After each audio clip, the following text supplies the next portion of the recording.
तो आप 2-4 दिन का टाइम लेके अपने किसी कलीग, सीनियर, जूनियर से डिस्कस कर सकते हैं। बट ईआरटी और जो साइट पे रेस्टोरेशन होता है वो एक लाइव क्रिकेट मैच की तरह होता है। जो आपको डिसाइड करना है वहां पे आप 2-4 दिन का 2 घंटे भी नहीं ले सकते। तो मैं आप लोगों को रिक्वेस्ट करूंगा, सर ने इसमें काफी काम किया हुआ है, तो जितना ज्यादा से ज्यादा यहाँ पे सीख सकते हैं सीख लें। ये कभी ना कभी किसी ना किसी दिन आपकी फील्ड में जरूर काम आएगा। That's it. सर ओके, आप सर कंटिन्यू कर सकते हैं। थैंक यू आप नदीम, थैंक यू ठीक है सर। हाँ जी, thank you Nadeem. Sir 10 participants हैं, तो आप सर बिल्कुल स्टार्ट कर सकते हैं right now. Thank you for introduction and good morning to everyone. Rather, good afternoon have happened. And as I have been told that participants are basically the Group B induction course officers. So it's really good to interact, chat few minutes or rather few hours with you. And as a matter of role, the disaster management is with me.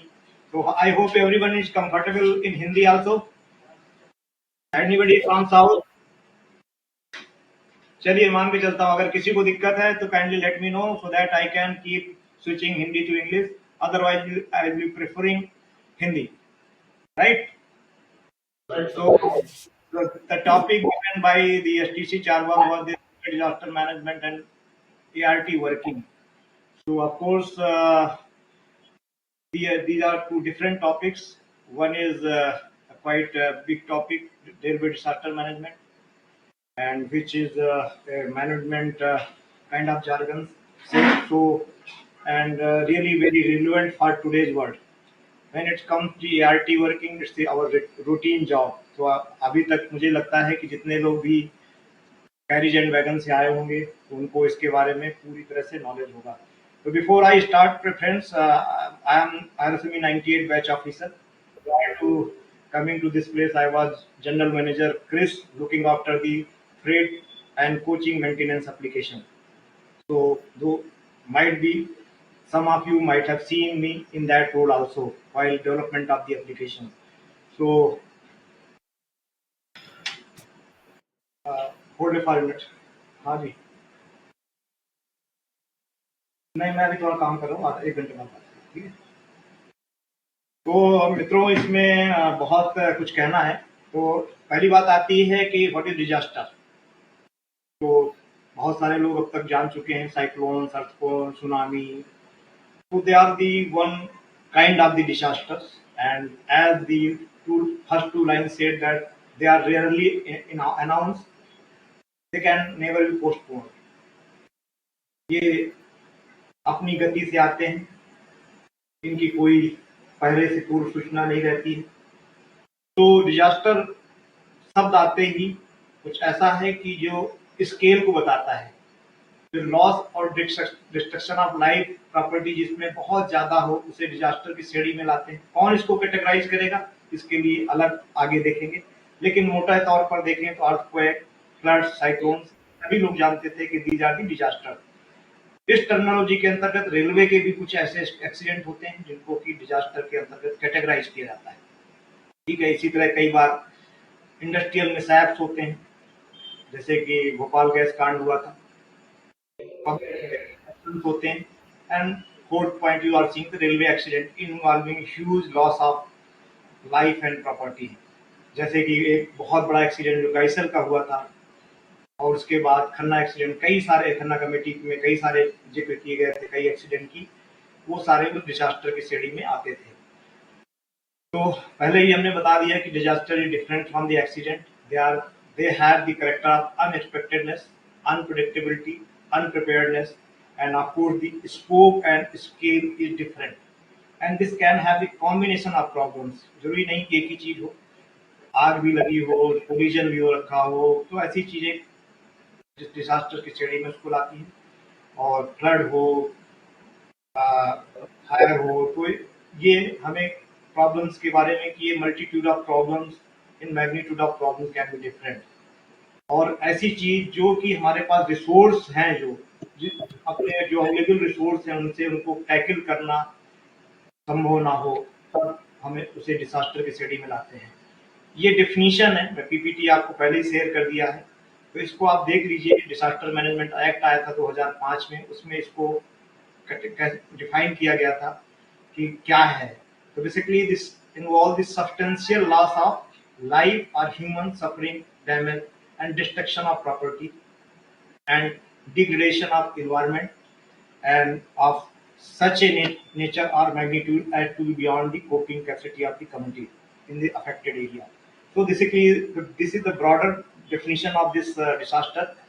आप इन कुछ pick में देख पा रहे होंगे कि ये cyclone आया हुआ है, ये देख रहे हैं साइक्लोन की डिवास्टेशन है, फ्लड आया हुआ है, एक ट्रेन एक्सीडेंट है जिसमें कि एक दूसरे पे ट्रेन के कुछ टाइम हो रखे हैं, अगेन ये रेल एक्सीडेंट, फायर एक्सीडेंट है, अगेन ये रेल एक्सीडेंट है, ये फ्लड है जी। क्वेश्चन आंसर हम लोग लास्ट, क्वेश्चन सेशन हम लास्ट में रखेंगे। अगर किसी को ऐसा लगता है नहीं बीच में ही करना है तो मुझे चैट में बता दीजिएगा, तो मैं उनको लेता जाऊंगा साथ साथ। तो डिसास्टर मैनेजमेंट एक्ट 2005 में जो बना था, that stipulates that Ministry of Government of India shall be responsible for taking measures necessary for prevention, मतलब केवल रिस्पॉन्ड करना ही काम नहीं है, बल्कि इसका काम होगा कि कैसे उसको प्रिवेंट किया जाए, मिटिगेशन कैसे कम किया जाए, और उस ऐसी घटनाएं ना हो इसके लिए, या हो भी जाती हैं तो उनको टैकल करने के लिए क्या कैपेसिटी होनी चाहिए। तो इस तरह के कैपेसिटी बिल्डिंग के मेजर्स के लिए भी बात होगी, और उन पे कैसे स्फूर्ति से या क्विकली रिस्पॉन्ड किया जाए इस पर भी इस एक्ट के तहत बात की जाएगी, ठीक है, जिससे कि उस चीजों को कम किया जा सके और उसका इम्पैक्ट इस जनमानस में कम हो। ये बेसिकली बड़ी बड़ी बिंदु थे। इसी अम्ब्रेला के तहत डिसास्टर मैनेजमेंट एक्ट 2005 में मिनिस्ट्री ऑफ रेलवे ने भी उसी से अपनी डेफिनेशन निकाली और उसने रेलवे डिसास्टर को परिभाषित किया 2009 और 14 में उसको रिवाइज किया। तो ये डेफिनेशन है रेलवे डिसास्टर की, is a serious train accident और an untoward event of grave nature either on railway premises or arising out of railway activity due to natural or man-made causes that may lead to loss of many lives or grievous injuries to a large number of people or severe disruption of traffic etc., necessitating large-scale help from other government, non-government and private organizations. तो ये broader definition थी railway के terminology में, तो ये आप देख लीजिएगा। ये different types of disaster as described of Indian railway disaster management plan 2009, ये 3 तरह के होते हैं। नेचुरल डिसास्टर जिसमें कि earthquake, flood, cyclone, landslide, tsunami है। ट्रेन एक्सीडेंट रिलेटेड कोलिजन है, ट्रेन मैरून मतलब कहीं OH खराब हो जाए, कहीं उसकी वजह से ट्रेन किसी ऐसे सुनसान इलाके में अगर रह जाती तो उसको भी एक्सीडेंट की श्रेणी में डाला गया। Derailment, tunnel collapse, fire explosion और मैन मेड डिसास्टर जैसे कि सबोटेज एक्टिविटी हो, टेररिज्म हो।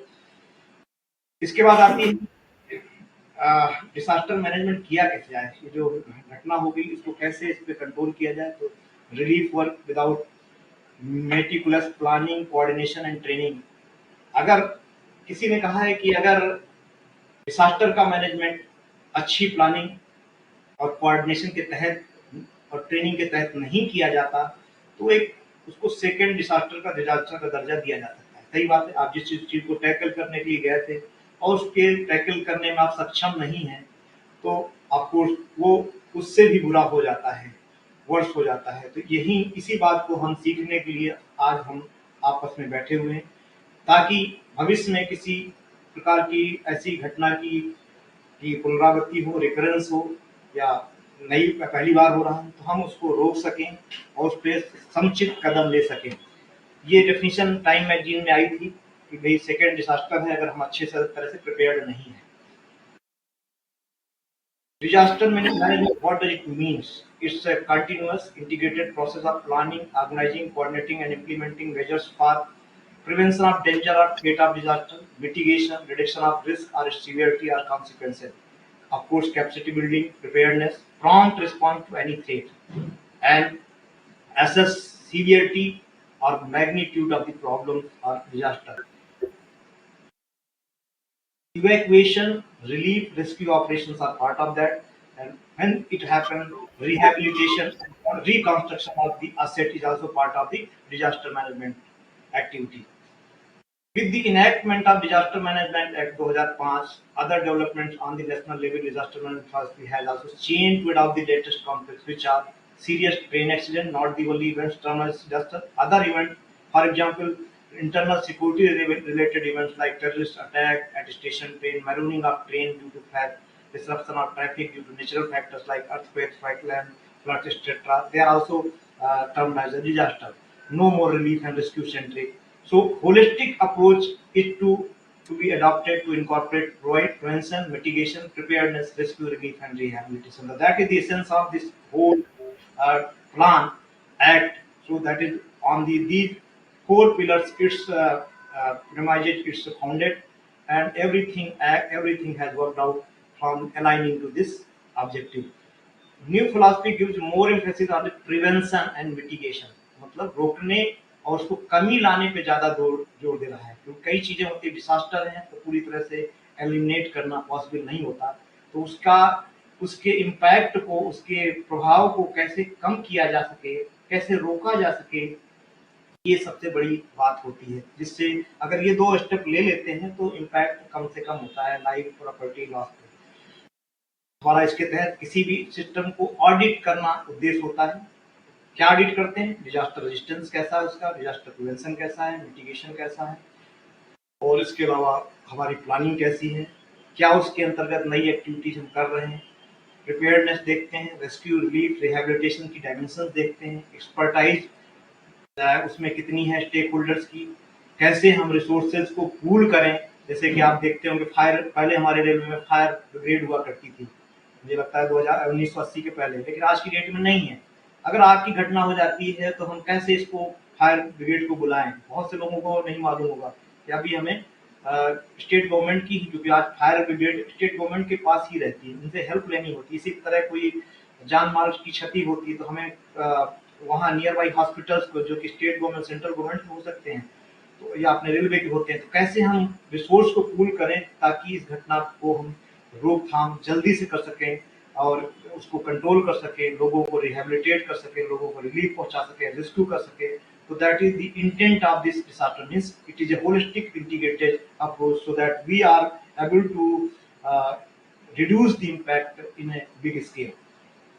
ये कुछ फीचर्स थी, इसको आप देख लीजिएगा। बेसिकली ये 3 तरह के हमारे मैनेजमेंट अथॉरिटी होती है। एक नेशनल लेवल की होती है जिसके प्राइम मिनिस्टर हेड होते हैं। सेकंड होता है स्टेट डिसास्टर मैनेजमेंट कमेटी, जिसके की चीफ मिनिस्टर होते हैं, स्टेट है, फुल स्टेट है। और इसके बाद दिल्ली के केस में एलजी होता है, जहाँ पर जो यूनियन टेरिटरी होती है वहाँ एलजी होता है। थर्ड होता है डिस्ट्रिक्ट डिसास्टर मैनेजमेंट अथॉरिटी, उसमें आपको डीएम और डीसी, डिस्ट्रिक्ट मजिस्ट्रेट डीसी होते हैं, लोकल बॉडी उसके मेंबर्स होते हैं। तो ये जस्ट आपके नॉलेज के लिए, इसको आप पढ़ लीजिएगा, मैं ज़्यादा नहीं कहूँगा। इसकी इसी एक्ट के तहत डिसास्टर मैनेजमेंट एनडीआरएफ, बहुत से लोग जानते हैं कि हम कई बार एक्सीडेंट में एनडीआरएफ को टीम बुलाते हैं, तो एक नेशनल डिसास्टर रिस्पॉन्स फोर्स होता है, वो इसी के तहत गठित किया गया है, इसी के तहत काम कर सकता है। और इसी के तहत हम एनडीआरएफ फंड की, नेशनल डिजास्टर रिस्पॉन्स फंड की व्यवस्था करते हैं, मिटिगेशन फंड की बात करते हैं, रिस्पॉन्स फंड की बात करते हैं at state and district level, और वहीं से दिया जाता है। और इसी के तहत एक national institute of disaster management को भी गठित किया गया है, जिसका काम होता है ऐसी घटनाओं में के लिए प्लानिंग करना और ट्रेनिंग को प्रमोट करना, रिसर्च करना, कि जैसे डॉक्यूमेंटेशन करना, और नेशनल लेवल पे इसके तहत प्लान पॉलिसी बनाना, मैकेनिज्म डेवलप करना, ऐसे मिटिगेशन मेजर्स को लाना ताकि इसके इम्पैक्ट को प्रभावित कम किया जा सके। और इनफैक्ट इवन पेनाल्टीज का, किसी कोई अगर इसका वायलेशन करता है तो क्या पेनाल्टीज होती हैं, क्या वो ऑफेंसेज होने चाहिए, उसका भी उसकी बात की जाती है। एंड इसके बाद क्या बातें होती है इसके अंदर, इस एक्ट के तहत guidance given to national policy on disaster management 2009 and provides a framework and direction to the government agency for all phases of disaster management cycle. A dynamic document in the sense that it will periodically improve keeping up with the emerging global best practices and knowledge base in disaster management. And also it specifies who is responsible for what at different stages, so that there is no confusion. Clarity of role is very much required in handling any kind of the disaster, because if people are confused whom to approach, who will do what, then definitely we are bound to face another disaster. So, what is the vision plan of disaster management plan?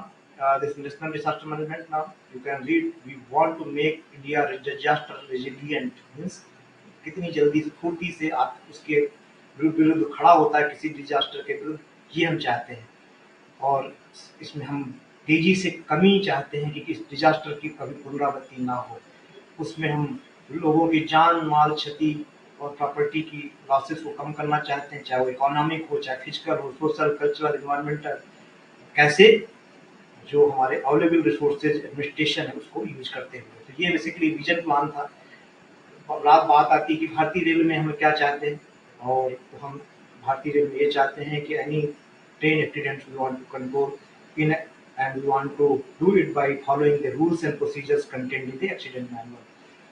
Ministry of railways constituted सितंबर 2002 में committee बनाई थी to review the disaster management system और Indian railway related train accident and national priority, और to identify कि क्या हमें technological managerial inputs दिए जाने हैं जिससे कि जो रेस्क्यू की पेस है, रिलीव है, रेस्टोरेशन, वो जल्दी से किया जा सके। और इस हाई लेवल कमेटी ने 111 रिकमेंडेशन 2003 जुलाई में दी थी, जिसको कि रेलवे बोर्ड ने एक्सेप्ट कर लिया था। मेजर रिकमेंडेशन जो इसमें आई थी निकल के, वो उसको आप पढ़ लीजिएगा। इन्होंने डिटेल डिजास्टर मैनेजमेंट प्लान बनाया था कि बनाया जाना चाहिए था, ऐसा रिकमेंड किया था कि जोनल डिवीजन लेवल पे एक डिटेल डिजास्टर मैनेजमेंट प्लान के लिए रिकमेंड किया था। इसी ने रिकमेंड किया था कि हमारे पास रिलीफ ट्रेन होनी चाहिए, मेडिकल वैन्स होने चाहिए, और जिसमें कि एडुकेट फैसिलिटीज होनी चाहिए, और स्ट्रेटेजिक पॉइंट पर लोकेट होना चाहिए, और इनको तेज रफ्तार से चलना चाहिए जिससे कि फुर्ती से हम घटना स्थल पर पहुंच सकें, और इसमें मॉडर्न इक्विपमेंट होने चाहिए। तो ये इस डिजास्टर मैनेजमेंट रेलवे के प्लान का आउटकम था, जो आज हम वर्तमान में एआरटी, आर्मी, एसपी आर्मी देख रहे हैं, उसी की परिणति है। Rescue ambulances and other infrastructure should be provided including facilities in hospitals, communication facilities should be upgraded. MOU की बात की थी कि स्टेट गवर्नमेंट के साथ और पब्लिक प्राइवेट एजेंसी के साथ, आर्म फोर्सेस के साथ एमओयू साइन किया जाए। Crack rescue teams should be formulated. Specialized training in rescue, rectification, relief, and restoration techniques should be provided to states. So these were basically the recommendations, major recommendations, what I was talking about.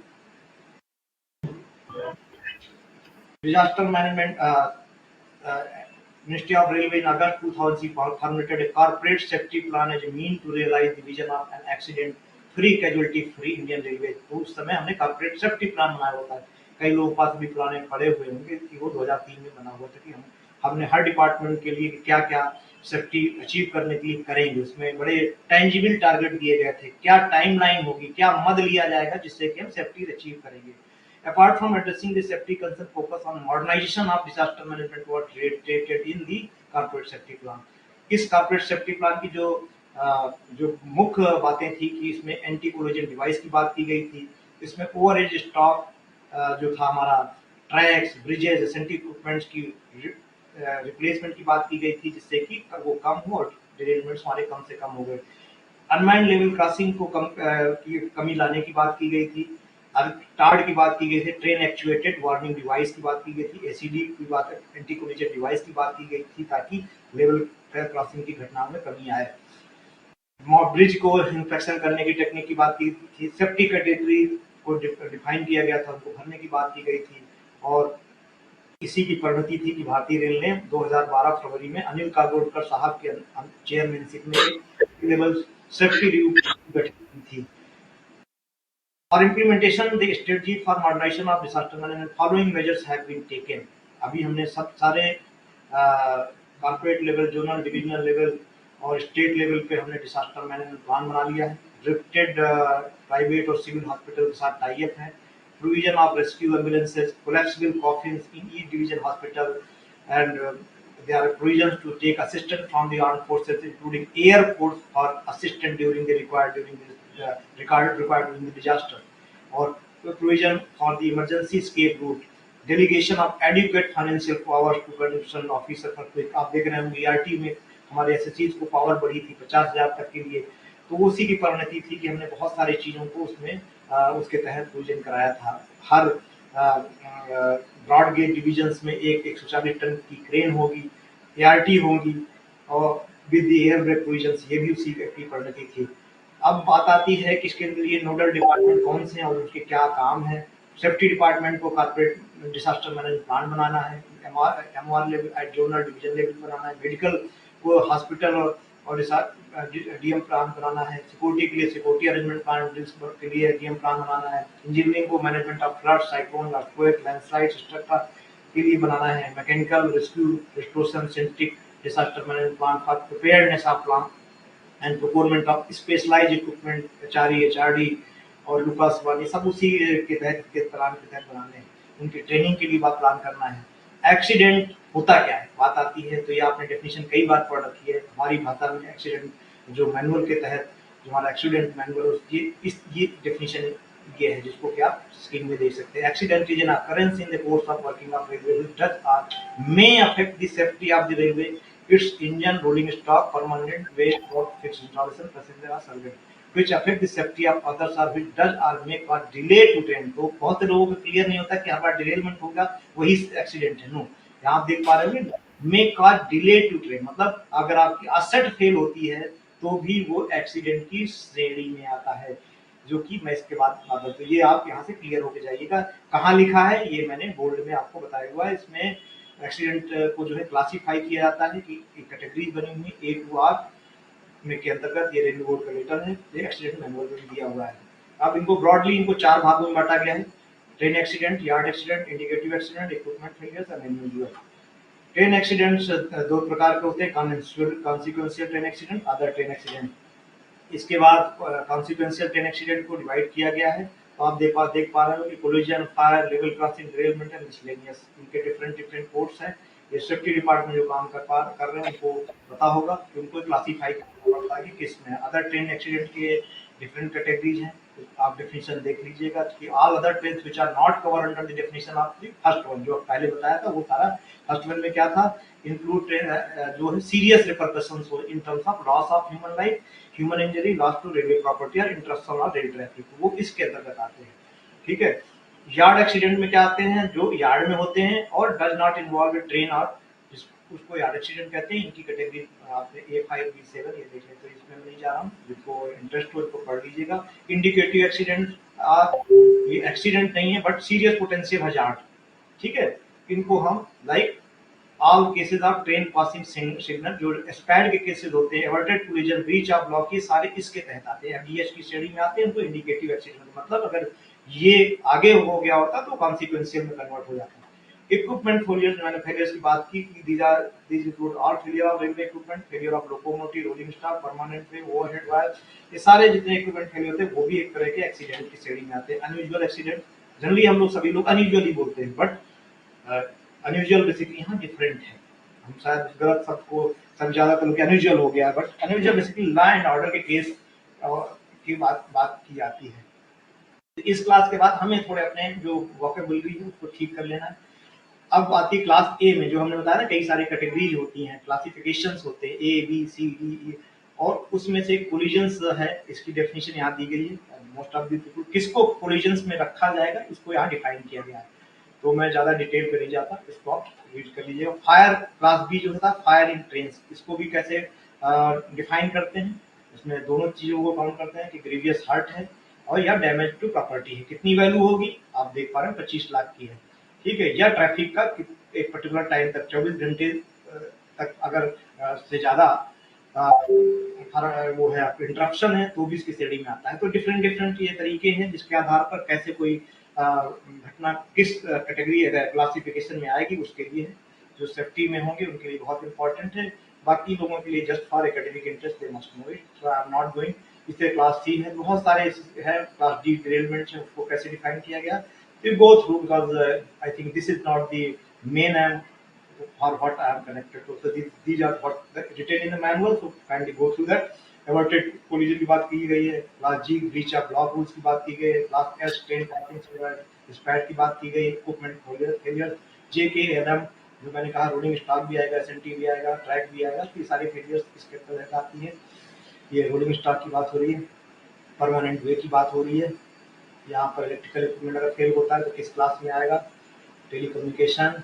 अब ये बात आती है unusual ठीक है, जो sabotage train racking की बात होती है, जो कि लैंड ऑर्डर का इशू होता है, बम ब्लास्ट होता है, एक्सप्लोजन होता है, हाईजैकिंग होती है, वो इस अनयूजुअल इंसिडेंट की श्रेणी में आता है।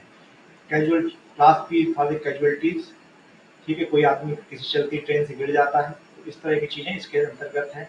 और कुछ अदर कैटेगरीज हैं जो कि पहले में कवर नहीं होती हैं, किसी कोई एक्सीडेंटल और नेचुरल डेथ और grievous hurt to any person whether passenger, railway employee or trespasser within a railway premises, murder or suicide in a train, ठीक है, robbery, fire or explosion, resulting in damage, तो ये सब loss to train services due to agitation, तो ये सारे हैं miscellaneous में। Vehicle running away, train running over cattle, देखिए ये भी आपको नहीं पता होगा कि ये भी एक तरह का एक्सीडेंट होता है, सीआरओ या एमआरओ। तो how disaster and accident is communicated, कैसे होता है? First information will be communicated bye either of the following: working train, crew से आती है, crew of the train running on the other line, इनके ये सूचना के माध्यम होते हैं। कोई ऑन बोर्ड पैसेंजर बता सकता है, पेट्रोलिंग स्टाफ बता सकता है, engineering gang, nearest station SM, gateman, general public in the surrounding, तो ये इनके माध्यम से सूचना आती है। इसके बाद ये सूचना जो है सेक्शन कंट्रोल और डिवीजन कंट्रोल मिलती है साइड से। डिवीजन कंट्रोल जो है इस इन्फॉर्मेशन को सभी कंसर्न ऑफिसर को पास ऑन कर देता है, और साथ ही साथ वो रिलीफ रेस्क्यू की तैयारी के लिए ऑर्डर भी कर देता है, और सेंट्रल कंट्रोल को भी बना देता है। तो ये कम्युनिकेशन का मीन है, कैसे कितनी स्विफ्टली, इसको जितना स्विफ्टली करेंगे उतनी जल्दी अलर्ट होते लोग हैं।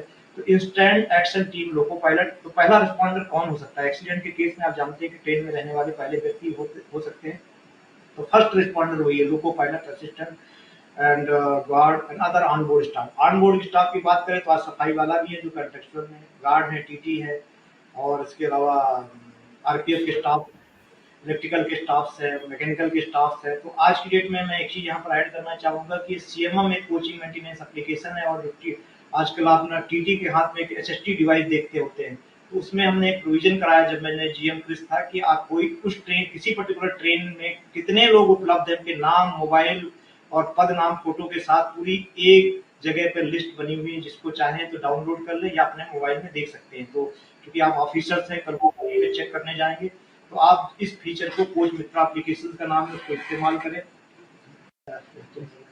तो इसको इस्तेमाल करिए, आइएगा 15-20 मिनट। हाँ, तो इसको इस्तेमाल करिए, इससे आपको ट्रेन में चलने वाले स्टाफ की पूरी जानकारी मिल जाएगी, और उनको आप इस तरह की घटनाओं के समय एक जगह कलेक्ट कर सकते हैं, क्योंकि आगे मैं बताऊंगा ये आपकी जिम्मेदारी भी है। और जितनी जल्दी आप टीम बड़ी रखेंगे, मोबाइल, आपको उतनी ही जल्दी रिलीफ रेस्क्यू ऑपरेशन करना आसान होगा। और कैसे करना है ये बातें बाद में होंगी। और इसके साथ में आप कुछ लोग फर्स्ट रिस्पॉन्डर, हमारे volunteers from the surrounding area हो सकते हैं, nearest engineering gang, station master और अदर डिपार्टमेंट के लोग हो सकते हैं।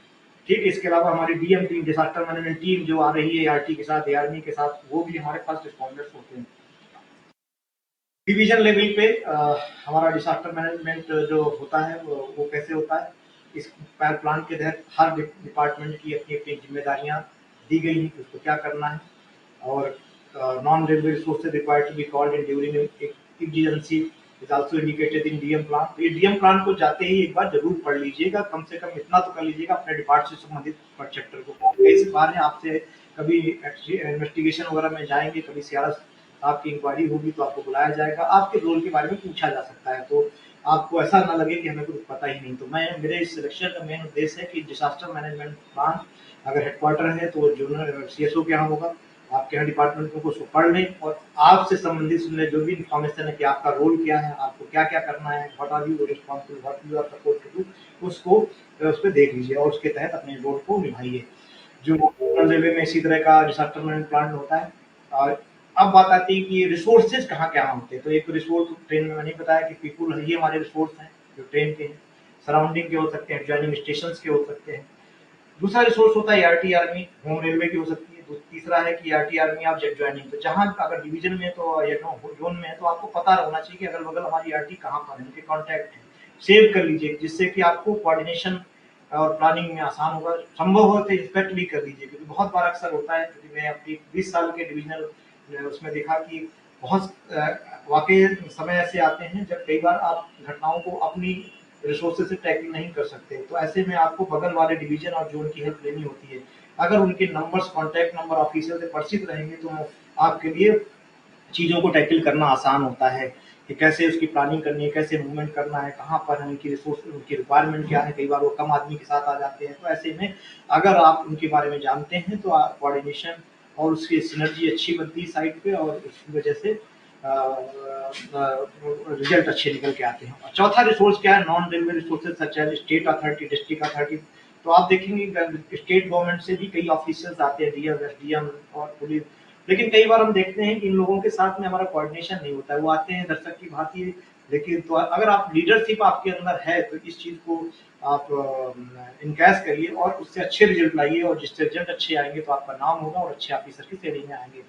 रेलवे स्पेशल स्ट्रेंथ तो हैंडल क्या क्या है, मैंने आपको कुछ चीज़ों को पहले चर्चा कर दी। यहाँ मैं फिर दूसरी चीज़ रिपीट करता हूँ, तो on board staff on important train, कुछ ट्रेनों में जिनको विशेष ट्रेन कहते हैं, इसके अलावा घंटी के स्टाफ हो सकते हैं। तो आप ट्रेन में खुद चलते हैं, समझते हैं उन चीज़ों को कैसे केटर करने। मैंने बता दिया कि इसका कोचिंग मेंटेनेंस एप्लीकेशन में प्रोविजन किया हो गया कि you can face the list of all official present on the train, उसको लेके। तो ये एक बड़ा अच्छा टूल है जिसको कि आप समझ लीजिए। किसी भी कोचिंग डिपो या सीनियर डिग्री कोचिंग या एमई कोचिंग में पूछिएगा, नहीं है तो क्रिस से संपर्क साधिएगा, वो आपको इसके बारे में बता दें। Front line supervisor staff, gangman, civil defence, ये सारे हमारे जो डिजास्टर को हैंडल करने में स्ट्रेंथ देते हैं। Civil defence team, RPF, territorial army के लोग, ठीक है, मेडिकल इंफ्रास्ट्रक्चर, वाटर, तो ये सारी चीजें हैं जो हमें अपनी रिसोर्स के रूप में काम आते हैं अपनी चीजों को मैनेज करने में। एआरटी की मैंने बात की, बहुत से लोग जो होंगे आरटी ऑलरेडी जानते होंगे। पीडी जो लोअर क्वाड्रेंट में left means row number 2 column 1 R1C1, इसमें देख पा रहे हो क्रेन खड़ी है, 140 टन क्रेन है। जिन्होंने इसको जरूर जाके देख लीजिए कैसे काम करती है, क्योंकि ये बहुत ही कॉस्टली एसेट है, बहुत ही सेंसिटिव एसेट है। इसको बहुत डेलिकेटली हैंडल करना पड़ता है। देखने में बहुत बड़ी है बट हैंडल करना काफ़ी डिफिकल्ट काम है। तो इस चीज़ को बहुत ही जिम्मेदारी पूर्वक निर्वहन करना पड़ता है। इसके अलावा बहुत सारे हमारे इक्विपमेंट्स होते हैं जो एआरटीज में रखे रहते हैं, उनको एक बार जाइए, देखिए, समझिए। इस तरह के हमारे कोचेज होते हैं रेड कलर के। इसमें डिफरेंट डिफरेंट एआरटी में कंसिस्ट होती है, पाँच कोच होते हैं और 2 वैगन होते हैं, जिसको एक मैकेनिकल टूल जिसमें एमएफडी, मतलब जिसकी सहायता से आप चीज़ों को उठाने का प्रयास करते हैं। मतलब इसमें क्रेन की आवश्यकता है, जहाँ जरूरत नहीं होती तो हम इसी से टैकल कर लेते हैं। इलेक्ट्रिकल जनरेटर वैन होता है कि रात में लाइट आ जाए, नहीं है तो बिजली के लिए चाहिए। इवन जो मशीनें होती हैं उनको काम करने के लिए, हालांकि बहुत सारी हाइड्रोलिक होती हैं बट कई सारी आजकल इलेक्ट्रिकल मशीन, कटर है, तो उसमें ऐसा हो सकता है इलेक्ट्रिक जनरेटर की जरूरत पड़े। तो देखिए, जाइए इंस्पेक्शन में, इंस्पेक्शन के तो ड्यूरेशन भी दिखाएंगे, डीएमई कब करना, डीएमई कब करना, सीनियर डीएमई कब करना, सीआरसी को कब करना है, तो एडीआरओ को क्या करना। तो इन सबको रोल्स पहचानिए और उसके तहत कार्रवाई करिए। किचन कम स्टाफ जो होता है उसके लिए किचन रहती है, ट्रैक्शन टूल वैन होती है, इंजीनियरिंग, आरपीएफ, एसएनटी, तो सबके सामान के लिए एक एक कोड डेडिकेट होता है। और स्लीपर रेल कुछ रखे जाते हैं ताकि एक्सीडेंट के केस में वहां से मटेरियल को इधर उधर न भागना पड़े और आप एक ऐसा चलता फिरता समाधान निकाल सके जिससे कि रेट, क्योंकि सबका उद्देश्य होता है कि ट्रेन कैसे जल्दी ट्रेन चलाई जाए, ठीक है। तो ये बड़ा चैलेंजिंग होता है, तो बाकी सब कुछ गौड़ होता है, तो इसलिए आपको बाकी चीजें, चाहे रीडिंग लेना, एविडेंस कलेक्ट करना, ये सब बहुत फुर्ती से करने पड़ते हैं, क्योंकि सबका एक ही उद्देश्य होता है कि पैसेंजर जो स्टैंडर्ड हैं, जो फंसे हुए, उनको कैसे उनको गंतव्य पर पहुंचाया जाए। तो ऐसे में ट्रैक रिस्टोर करना हमारी जिम्मेदारी बनती है और इसके लिए सारी चीजें हम चाहते हैं जल्दी से हो। तो जल्दी तभी होगा जब आप पहले से प्रिपेयर्ड रहेंगे, ज्ञान रहेगा। ये आपके एमएफडी इक्विपमेंट्स हैं जो इसमें जैक्स आते हैं, आप देख पा रहे होंगे डिफरेंट डिफरेंट कैपेसिटी के होते हैं, डिफरेंट स्ट्रोक लेंथ के होते हैं, ये गैप के अनुसार एडजस्ट किए जाते हैं। ये भी एक अच्छा काम लोग हमारे बहुत अच्छे से करते हैं। कुछ लोग आप में से इसमें ट्रेंड भी होंगे, लेकिन मैं चाहता हूँ जिन लोगों ने नहीं देखा वो देख के आए, क्योंकि ये इसको समझने में काफ़ी वक्त लगता है। ये एचआरई की बात करते हैं तो मैं इसमें टेक्निकल डिटेल पे नहीं जाता, क्योंकि इसमें बेसिकली हाइड्रोलिक मशीन्स का यूज किया जाता है। ये इम्पोर्टेड है, लुकास कंपनी है हाइड्रोलिक, जर्मनी की है, वहाँ से आज भी ये लिए जाते हैं। तो इनका सबसे जो बड़ी बात है, मार्केट की बात है, जो मैं अपने टाइम में देखता था कि सीलिंग्स वगैरह कट जाती हैं, वो जाते हैं, लीकेज होने लगते हैं, और जिसकी वजह से वो जिस कैपेसिटी के लिए वो डिजाइन उतना लोड नहीं ले पाता। तो इनको समय समय पर देखिए कि इनका रिपेयर हो, इंस्पेक्शन हो, जिससे कि एक्सीडेंट के दौरान को लोड पे देखें।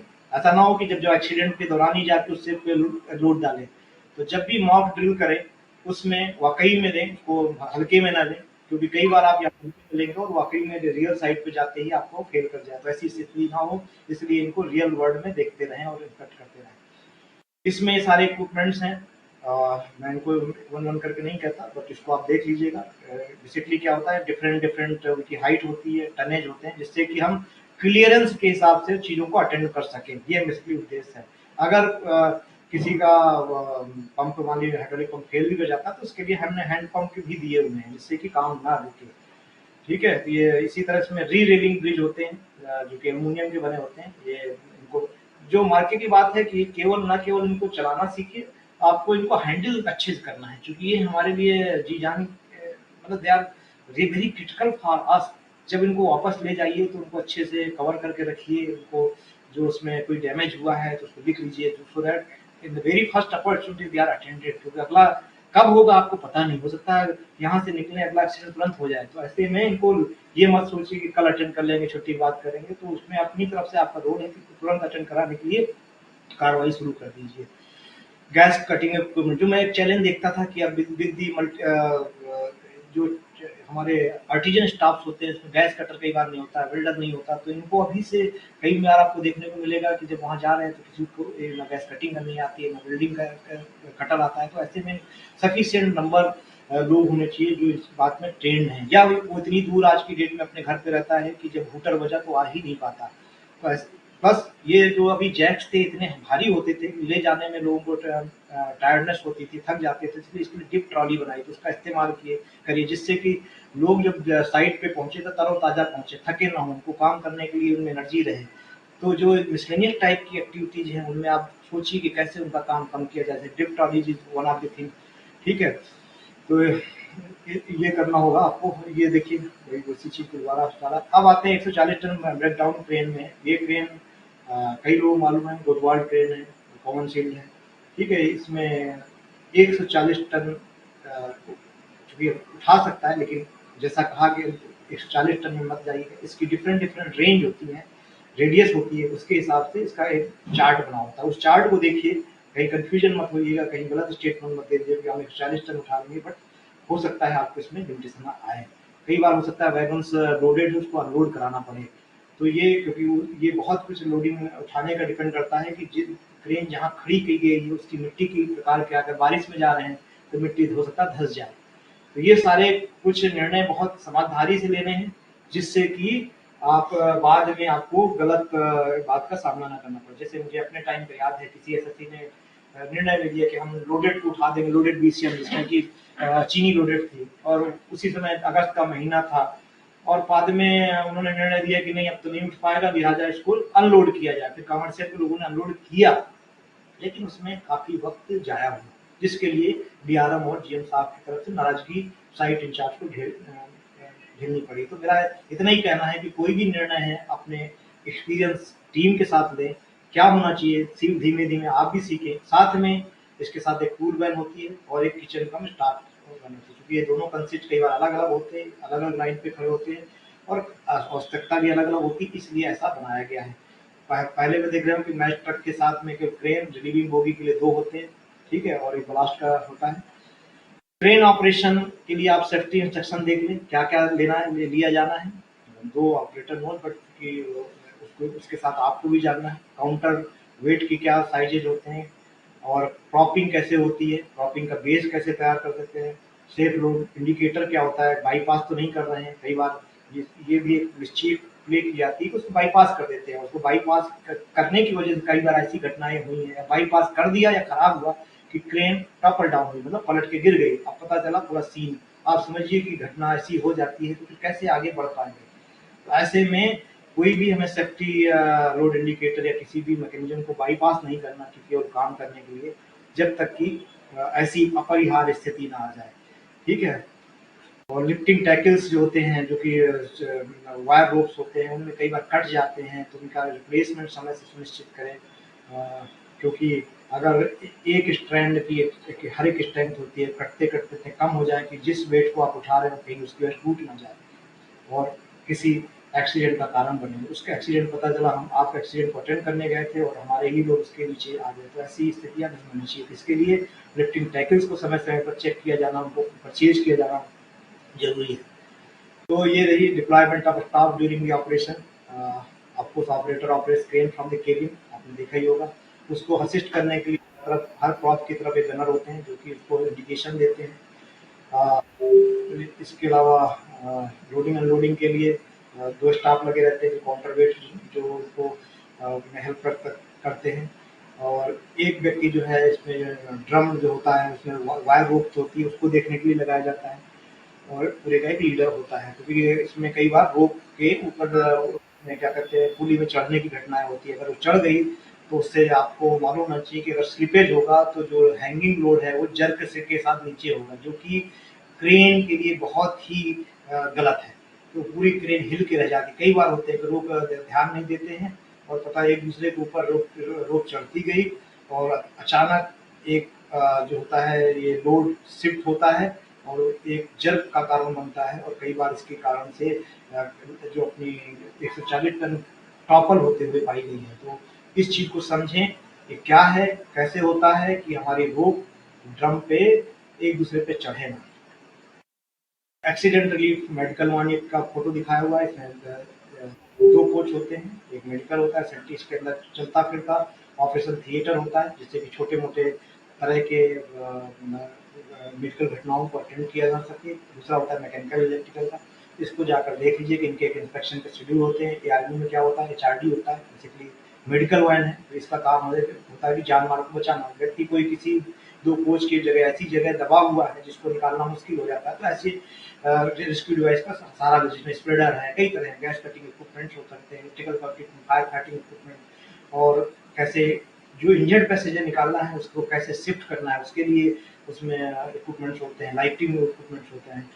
इसी तरह से एआरबी में हमने बता ही दिया कि ये सारा पहली बात। एयर बैग्स जिसकी मैंने चर्चा की, मान लीजिए कोई कहीं पर आपके जैक नहीं जा पा, स्प्रेडर नहीं जा पा रहा, तो उसमें आपको 2 से 3 इंच का एयर बैग्स होते हैं जो 32 टन 132 टन कैपेसिटी होती है। उसको आप हवा भरेंगे तो दोनों कोच के या उसके दोनों के बीच में स्पेस क्रिएट हो जाएगा और ऐसे में दबे हुए व्यक्ति को या दबे हुए अंग को निकाल सकते हैं।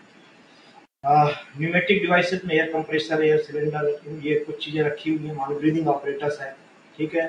वाटर कुछ अभी रिसेंट ईयर्स में कुछ न्यूमेटिक डिवाइसेस दी गई हैं, तो कुछ तो मशीन को चलाने के लिए और कुछ किसी जो इंजर्ड पैसेंजर को बचाने के लिए है। तो और कुछ चीज़ें इसलिए हैं कि जल्दी से, जैसे इनफ्लेटेबल एयर टेंट है, it is just very quick to set up. तो that is why we did, because ultimately जो हमारी आरटी आर्मी का एसेंस है कितना जल्दी कोई चीज़ कर देते हैं। इसके अलावा अभी रिसेंट में कुछ सालों से स्टेनलेस स्टील के कोचेज आने लगे हैं, तो उसके लिए कटिंग इक्विपमेंट, वो नॉर्मल से कटिंग गैस कटिंग से नहीं हो पाते थे, तो उसमें हमने रेस्क्यू डिवाइसेज उसके लिए अलग दी हुई है, प्लाज्मा कटिंग मशीन दी हुई है। Various method of cutting operation, cold cutting, under water cutting. अगर कोई कहीं कोच आपका नदी में गिर जाता है उस समय कटिंग हो तो उसके लिए अंडर वाटर कटिंग इक्विपमेंट्स हैं। ऑक्सीजन तो डिफरेंट इनको एक बार जाइए जब भी तो आप एक्चुअल इनका डेमो देखिए कि कैसे काम करते हैं। In addition to that, many things you are having to save the life of the injured, like life jackets. Basically, life jacket is part of our crew and whoever is working, life boy, जैसे ये नदी में गिर जाए तो कैसे तैरेगा, fire extinguisher, सामियाना, ये सारी चीज़ें आपको असिस्ट करने के लिए। कई बार एक्सीडेंट 3-3, 4-4 दिन के लिए रेस्टोरेशन होता है, तो हमें ऐसी जगह पर रहना पड़ता है जहाँ ना घर होता है ना कुछ होता है। तो ऐसे में बहुत सारे सामान रखे जाते हैं जिससे कि हम लोग वहाँ पर सस्टेन कर सकें। ये पावर पैक है, देख लीजिएगा। ये आपका हाइड्रोलिक कटर है, जिससे किसी विंडो कटर बार को काटनी है, फ्लैट्स को काटना है तो इसको काट सकते हैं। क्योंकि कोल्ड कटिंग इक्विपमेंट ठीक रहता है, क्योंकि कई बार पता आप गैस कटिंग कर रहे हैं और गैस कटिंग से ही व्यक्ति वहाँ बैठा हुआ जल जाता है, तो ऐसे में सबसे पहले कोल्ड कटिंग इक्विपमेंट यूज करते हैं। इन केस ये पॉसिबल नहीं है तो आप गैस कटिंग यूज करें। ये स्प्रेडर है, मान लीजिए कहीं कोई व्यक्ति फंसा हुआ है तो दोनों ही जो आपका सीजर टाइप दिख रहा है इसको फैला देंगे तो दोनों पोर्शन अलग हो जाएंगे, उनके बीच में स्पेस क्रिएट हो जाएगा और व्यक्ति को निकाल सकते हैं। ये भी कॉम्बी टूल है, इसमें कटर भी है और स्प्रेडर भी है, तो दोनों काम एक साथ करता है।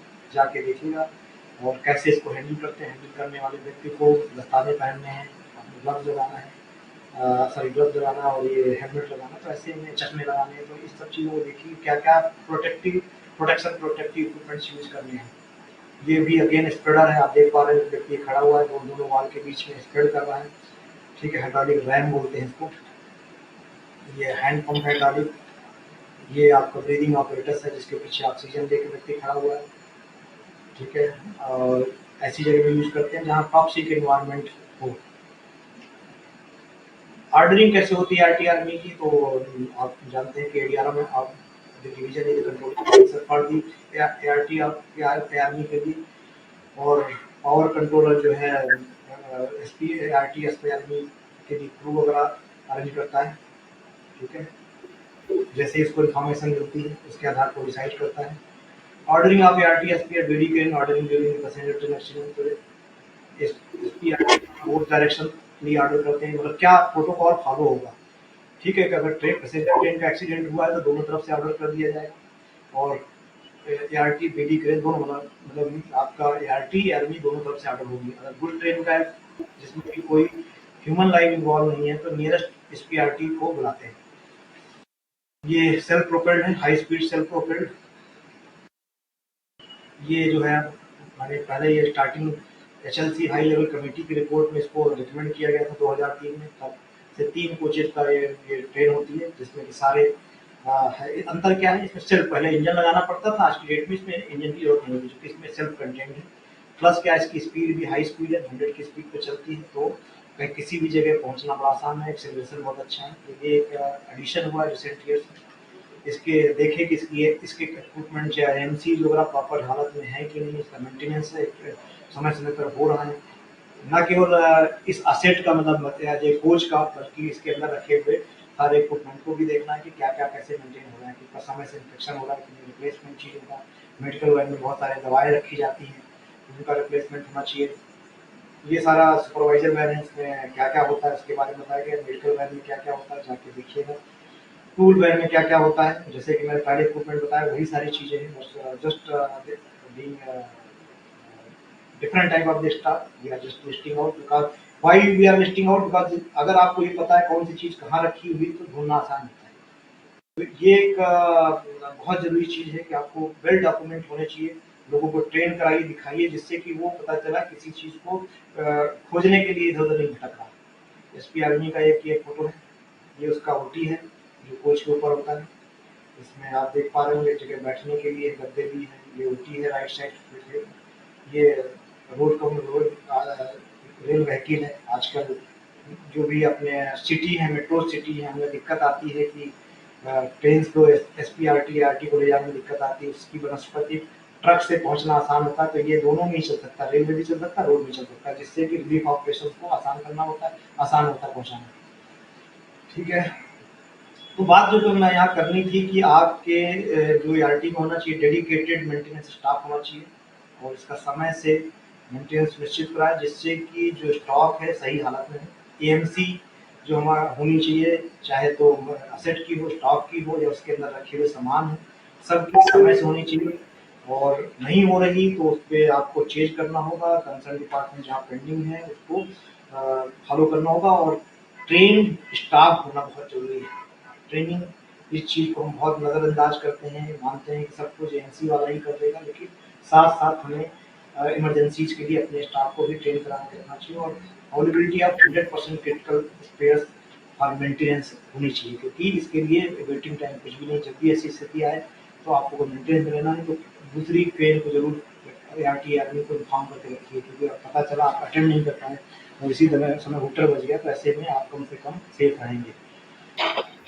एक जो कॉन्सेप्ट आता है एक्सीडेंट में, गोल्डन आवर का कॉन्सेप्ट है कि अगर 1 घंटे के अंदर उसको इंजर्ड व्यक्ति के अंदर जो आपका ट्रॉमा पेशेंट है, अगर medical care within 1 hour अगर पहुंचा दी जाए तो उनके टाइमली रिकवर होने के चांसेस अच्छे हो जाते हैं। तो ये कॉन्सेप्ट मेडिकल केयर उससे आया कि भाई 1 घंटे के अंदर, इसीलिए ये आज चाहे तो उसकी एआरटी की लोकेशन की बात हो या स्पीड की बात हो, इसी के तहत तय की जाती है, या उसके एआरटी के कितनी जल्दी निकाला जाए आपके स्टेशन से, ताकि 1 घंटे में पहुंच सके और हम मेडिकल केयर गोल्डन आवर के धारणा के तहत दे सकें और ब्लीडिंग वगैरह की रोक सकें। और ठीक है, तो यही एक गोल्डन आवर कॉन्सेप्ट है, तो इसको जान लीजिएगा, इंटरनेट में देखिए क्या है, कैसे करते हैं। अब जो मोटा मोटा तौर पे आपको जानना है, आरटी आर्मीज को क्लासिफिकेशन होता है, दो चीज़ अलग है। ART को class A, class B, class C में कहते हैं। किसमें क्या होगा लिखा हुआ है, क्लास ए में HRE प्लस BD क्रेन होता है, क्लास बी में केवल HRE, ठीक है, मतलब क्रेन नहीं होगी। क्लास सी में है मैकेनिकल टूल वैन होगी, ठीक है। और ARME में इसी तरह से स्केल 1-2 होता है। स्केल 1 जो होता है मोबाइल होती है, स्केल 2 स्टेशन में। तो आप बहुत से लोगों को स्केल 2 नहीं पता रहती कहाँ है, तो आप जाके डिवीजन में देख लीजिएगा कहाँ पर स्केल 2 है। उसमें स्टेशन का नाम होता है, एक आपके पास सेफ्टी डायरेक्टरेट एक बुकलेट होगा, उसमें इसका मेंशन रहता है। अब आती है हुटर कैसे बनते हैं। तो ये हुटर देख लीजिए, 2 long, 3 long, 3 long, 1 short, 4 long, इनके डिफरेंट मीनिंग है। मतलब किस तरह का एक्सीडेंट कौन सा है इसके तहत पता चलता है। तो लंबा का मतलब 45 सेकंड और छोटा का मतलब 10 सेकंड, और दोनों के बीच की गैप 30 सेकंड। तो जो कंट्रोल में वर्किंग करते हैं उनको ये प्रोटोकॉल फॉलो करना आना चाहिए, नहीं तो हुटर के भी कोड लोगों को अलग अलग समझ में आएंगे। PRT का कितनी जल्दी निकालना है इसके बारे में भी दिया गया है कि दिन के समय में 30 मिनट, रात के समय 45 मिनट। मतलब रात क्या कहलाएगा, शाम के 6 से सुबह के 6 से। आर्मी के लिए क्या है, 15 मिनट अगर डायरेक्ट डिस्पैच है। इनडायरेक्ट है मतलब उसका जो लूप ऐसी जगह पे है जहाँ से घूम के जाना है, तो 5 मिनट एक्स्ट्रा दिया गया है, ठीक है। सायरन कोड है कि PRT के लिए क्या होगा, SPRT के लिए क्या होगा, और इसको देख लीजिएगा।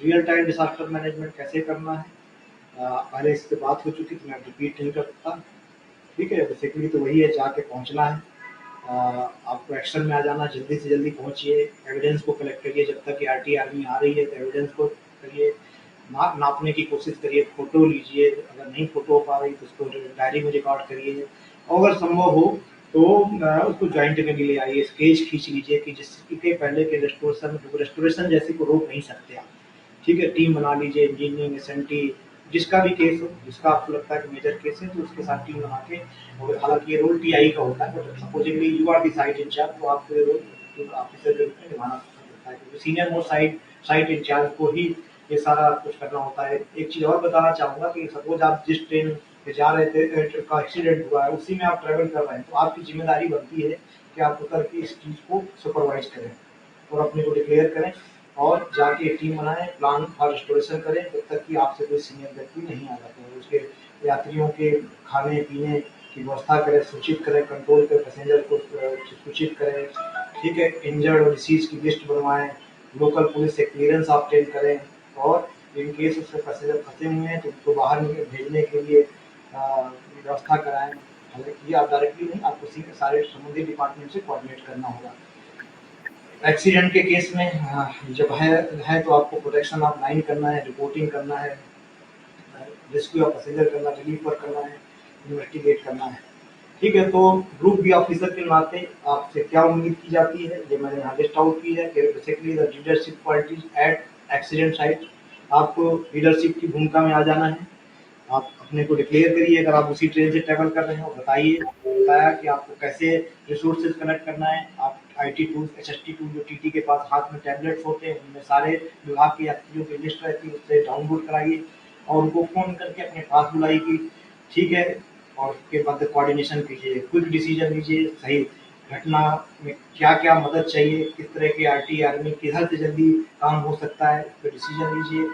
डॉक्यूमेंटेशन एविडेंस की बात हो या वहाँ पर जो स्केच बनने की बात हो, उनको कलेक्ट करिए फोटो के माध्यम से या वीडियो के माध्यम से, और ताकि उनके साथ में कोई छेड़छाड़ ना कर पाए। और अगर आप कंट्रोल में हैं तो आपको ART के रेडीनेस की बात करनी है। तो ये कुछ बंदो है जिन पे मैं आपको बताना चाहता था। तो मैंने अपनी तरफ से सारी बातें की, और इसके अलावा अगर कुछ आपके पॉइंट्स हो तो मैं क्वेश्चन आंसर सेशन में आ गया हूँ और आप पूछ सकते हैं। Thank you participant, anything from your side.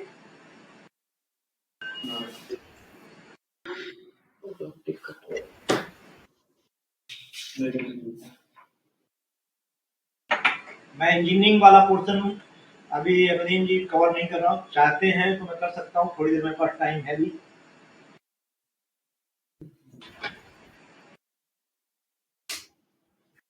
उधर से कोई बोल नहीं रहा, कोई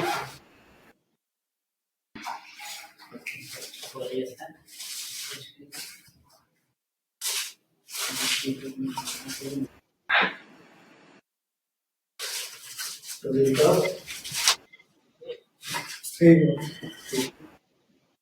हाँ जी, कोई प्रश्न आपको नहीं दे रहा, कुछ पूछना चाह रहे हैं? कुछ आवाज खड़खड़ाहट की आ रही है?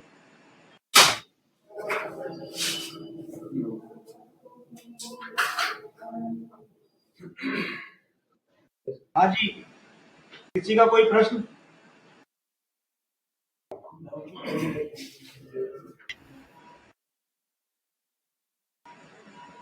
हाथ उठाइए, कितने लोगों को समझ आया? हाथ उठाएं। तो मैं एक प्रश्न पूछना चाहूंगा, जो बीच की रो है उसमें से लास्ट में जो बैठे हुए हैं, ठीक है, एआरटी